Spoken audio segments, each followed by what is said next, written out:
Thank you so much. I'm really looking forward to the opportunity to be a part of honoring you, Mark, and really receive with such gratitude your generosity in sharing that honor with all of us. And I'm very full of joy that I get to be present to honor you. And I hope many of you who are here will join us that evening as well.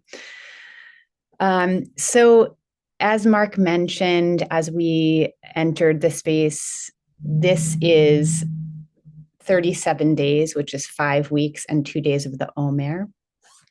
And for those of you who've been counting the Omer, that may have significance. There may be people here who are stepping into this space for the very first time, and that those words don't mean anything to you. It's okay.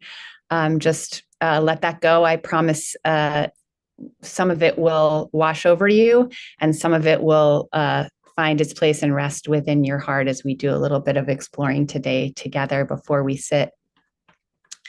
So today, the overlap for the Omer is Gevura Shebiyesod. And Gevura can be experienced in a couple of ways. It can be this idea of limitation of boundary, but its intrinsic meaning is might or strength. So today I want to focus rather than on that bounded place. If it resonates for you, let's focus on finding that physical strength and that real sense of being embodied, the strength that resides within the body. If you're not feeling strong in your body today, that's okay as well. But if there's any place within your body that you feel that you can access strength, let's just lock into that place where strength resides. And then where I really want us to focus today is this idea of Yesod, which is foundation. And that's where we're going to be exploring the most today. So there's a quote from Psalms. That's from Psalms 104, verse 5, that helps us understand how Yesod is accessed in a lot of Jewish text and how we think about this word foundation in textual applications. So the quote is, "He established the earth on its foundations so that it shall never totter." So Yesod is often rooted in the earth in Jewish text, just like the foundation of a building is rooted inside of the earth. And just like when we sit in meditation, we should feel that strong, rooted connection to our own foundation and hopefully connecting us to what lies beneath us. So as we explore Yesod today, I invite you to bring in an image of earthy soil, loam.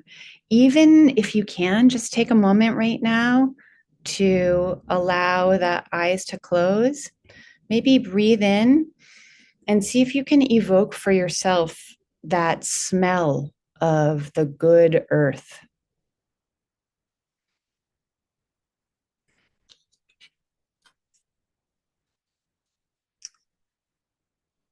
So in contrast to this earthiness of Yesod, another way that we encounter Yesod in our texts is that it's a signifier of divinity.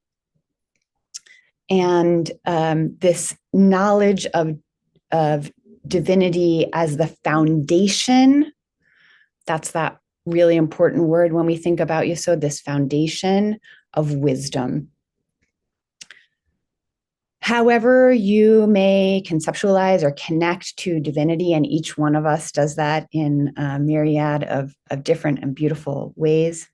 The nature of divinity is that it's something we cannot grasp, we can't touch, we can't smell it.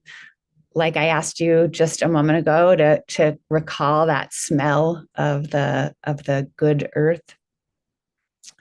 So in mystical circles, we encounter the divine as Ein Sof, infinity, emptiness. So in a way, it's almost like these two ideas of Yesod, of foundation, can be seen almost as opposites.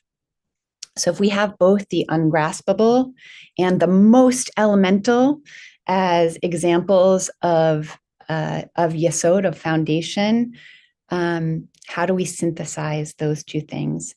And as we sit today, what I'll invite us to do is to sit in the knowledge that our foundation, our physical being, is both ungraspable. When I ask, who are you? And you answer with your name, I'm only getting a teeny piece of who you are, right? So who we are as individuals and as souls is both ungraspable, and simultaneously we're made of tangible stuff. We're made of that same earth that I asked you to envision earlier. So let's get ready to sit, and I'm going to invite you to begin, before even allowing your eyes to rest. Just notice your connection, your foundation to what is beneath you.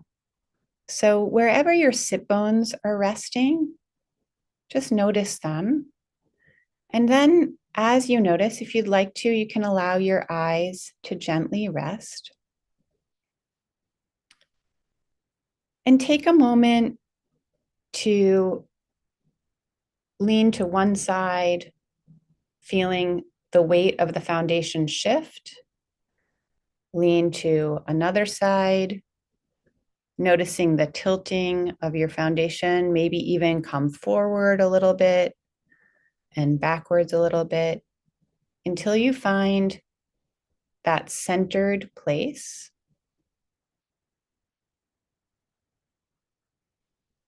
And then really just focusing in on the foundation of your physical body. Extending this notion of foundation from the sit bones down through the hips and thighs, through the knees, through the shins and calves, ankles, and all the way down to the feet. And the way that that foundation expresses itself might be different depending on how you're observing this sit, whether you're sitting in a chair or on the cushion. But just noticing how the foundation connects with what is below you. And then, even though my guess is that most of us are indoors at this moment, being aware that Earth is below us and connecting into that. And from the strength of that foundation, allowing there to be space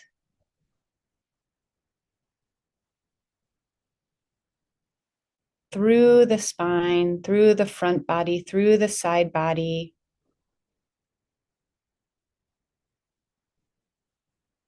and arising up from the heart space, bringing that gavura, that strength into the body.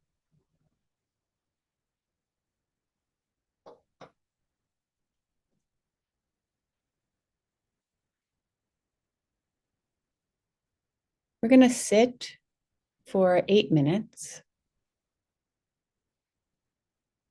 in silence. And as we do so, the invitation is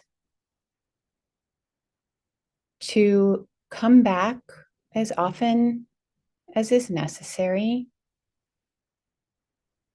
to the connection between that foundation, the sitting where the sitting bones are in the body,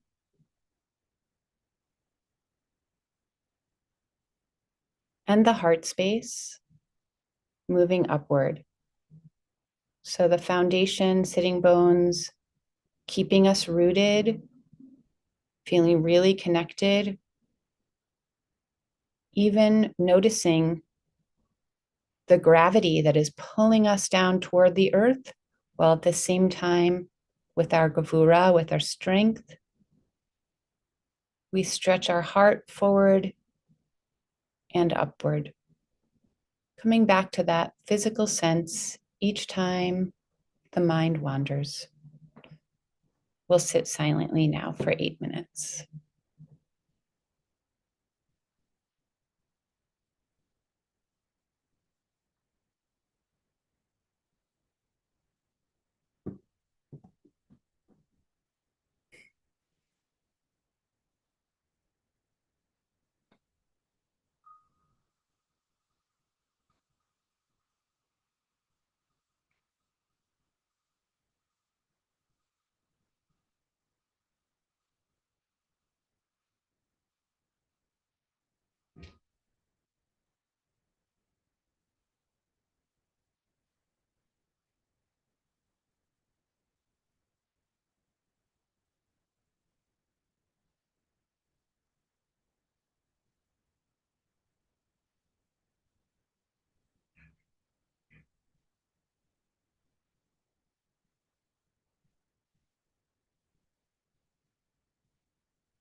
As we come to the formal end of our sitting time together, just inviting you to notice once again the connection between the foundation and the heart space and the strength that we can invoke in between the two.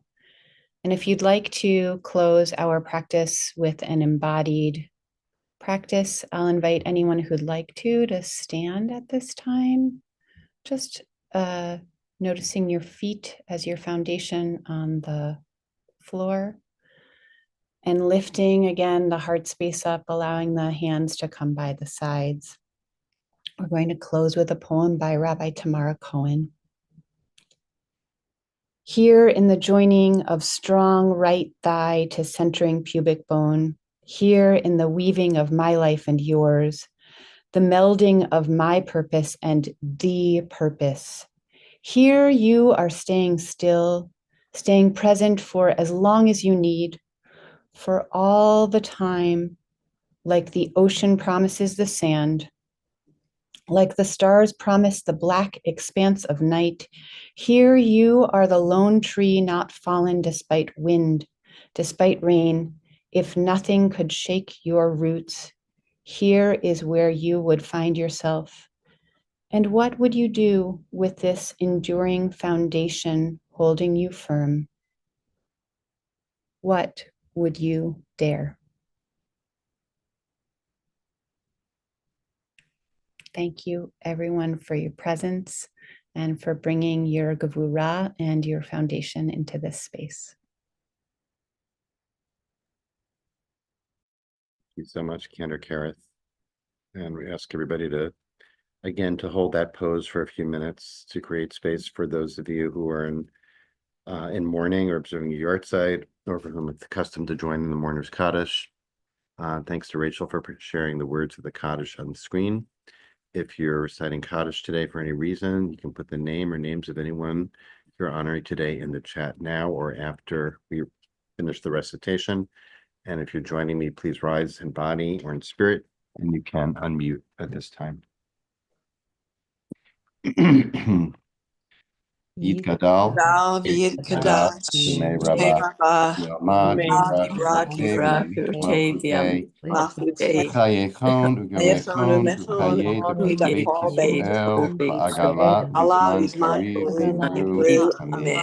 Amen. Amen. Hey, Rabba, Mivarach, Bam, Lamei, Bamaya, Maya, Yitbarach, V'yishtabach, Afiat, Yitar, V'yitaman, V'yitche, Andiat, Yitadar, V'yitaleh, V'yitalal, Shemesh, Kudusha, B'yisru. Va'ela min kol v'yirchatav, v'shiratav, tushbachatav, v'nechamatav, ta'amiran, v'yiru. Amen. Amen. Yehi shlama rabbanim shalchecha. V'im aleinu, Kol All Yisrael, Israel, v'imru. Amen. Amen. Oseh shalom v'yamav, Kol Yisrael, v'aleinu, Kol Yisrael, Ya'kol Yosef v'imel, v'yivru. Amen.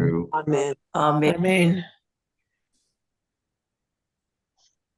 Amen. And extend our condolences to all who are in mourning. May all of you who are in mourning be comforted, along with all who are mourning everywhere. And once again, thanks to our teacher for today, Cantor, Kerith, Spencer-Shapiro, to Rachel Huget for holding our tech space, and all of you for being here. If anyone's leaving now, I hope you'll join us tomorrow. It is World Meditation Day tomorrow. Makes today Arab World Meditation Day. And it's just a one-day holiday, as far as I know. I'm not sure. I've done a little research between now and then to find out why tomorrow is World Meditation Day. But since that's what we do, we're looking forward to that. And Rebecca Schisler will be holding our space and leading us tomorrow in our practice. On Thursday, Allison Cohn will be leading us. On Friday, I'll lead our sit to sit together into Shabbat. As always, if you have a question for Cantor Kerith, or a comment or a reflection on your experience today, chat is open. And if you want to ask a question, please write question all in caps, and I will keep an eye out for that, for your questions, and try to work it into our conversation. Thanks so much, Kerith, as always. Really, really beautiful. And I'm a little partial about the poem, since Rabbi Tamar Cohen is my sister-in-law. I'll just ride her coattails a little bit here. Just a wonderful, wonderful poet. And what a beautiful, perfect. I'm not sure, Rachel, I'm not sure if Rachel shared the link to that, but for those who are interested, our friends at Ritual Well have a whole series on the Omer, and Rabbi Tamar's poem is for this particular day, the Omer, in that counting. So thanks so much, Rachel, for sharing that. It's a great resource for people to check out in general. What came up for me, Kerith, was I live in this brick and cement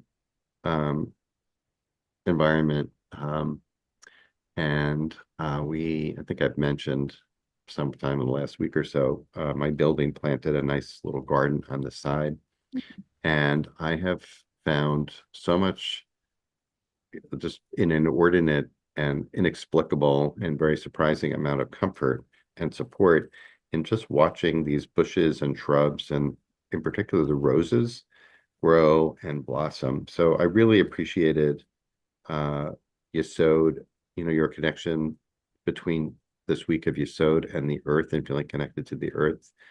I wanted to share that, just to pass that along for people. Some people might be gardeners, some people might be walkers, some people may have more easy access to the earth and ground, but I just wanted to appreciate that. And I don't know if you want to, I'll riff on that a little bit or elaborate on that. Yeah, I think, you can't tell from what is behind me. I'm in my workspace right now, which is very green and beautiful on this side of town. And I live downtown Los Angeles, in also a very kind of concrete jungle sort of space, which I love. We live in faculty housing near University of Southern California. And when we moved in there, we kind of we brought in boxes, because our backyard is shared space with all of the faculty. And we brought in these kind of box garden things. And then I put up bird feeders and hummingbird feeders. And there had been nothing there. And now all of a sudden we have lots of birds in our space. And a bunch of our neighbors have stopped by and thanked us for bringing some of that into the space that we share together. But for me, the Yesod, even if we don't, myself included, live in a space that's conducive to our recognizing our connection to the earth. For me, that sense of gashmiut, that sense of embodiedness and having a body, and knowing that I'm made of the same stuff as the earth, and I'm going to be that one day again, is a really important part of this practice. Mhm. And also, you know, materialism in the culture, in the common culture that I live in the United States of America, and I will say particularly, oftentimes in this city that I love of Los Angeles, materialism can be warped, but there's a beautiful way to walk and be aware of our materiality, and to honor and cherish stuff, including the stuff that we're made of, in a way that doesn't warp it. Yeah. Well, I really appreciate that too. I'm thinking that, Tamar's poem, which is really about I love this part of it, that's about imagining that you're the only tree that's still standing after being blown down. And I'm thinking about these photos, and unbelievably devastating photos about the swath of destruction caused by tornadoes and storms in the central part of the US in the last few days. Like I saw one photograph of just like literally was obliterated, no tree, nothing was left standing. But especially makes me appreciate Tamar's imagery of that we each have something that can help us feel rooted even in the strongest storm. I know this title for the program next week is Steady in the Storm. And I really think that in some ways it's such a good summation about what we've been trying to do, is cultivate this sense of deep connection, below, above, and with each other. And I guess I'm going to ask you a little bit personally, like what helps you do that? I know you also, you practice yoga too. What helps you stay deeply rooted, through the trials and tribulations? Yeah. So as I was preparing for today, like from a personal space, I'll share about myself that I lose things all the time. And when I was a kid, my mom used to, wonder if I would lose body parts if they weren't connected to me. And I continue very much to be that person. And so I think for me, this practice of knowing about my embodiedness is really important. For other people, like I can see, I kind of live up in this space. If I'm not paying attention, like I live up there without rooting. And so the rooting practice is super important to me. It might not be that way for other people. My husband is like one of the most grounded, rooted people I know, right? So other people, it might be different, but yeah. So as you said, I practice yoga and have been practicing yoga since I was a kid. So that is very, very grounding for me. Of course, sitting is grounding for me. I'm also a swimmer, and I find actually like immersing in water. It's not the act of swimming itself, but the immersion itself can be really a grounding moment. So those are some of the things that keep me grounded. And Mark, as we were meeting, I just told you I just came from a long weekend with dear, dear, dear friends from college who live all over the world, who came together to make time to really be present and with one another, and being with those beloveds is another really grounding, rooting experience. Yeah. Well, so there's our mantra for today, really. Gabor should be a sod about using strength to ground strongly. And I really appreciate that, you brought up all the different ways that that can happen, including in the water. It's not just solid land, but grounding, which is just a perfect word for in general what we're trying to do here. Really appreciate it. Do you want to say a word about your retreat with Rabbi George in Mexico? Yes.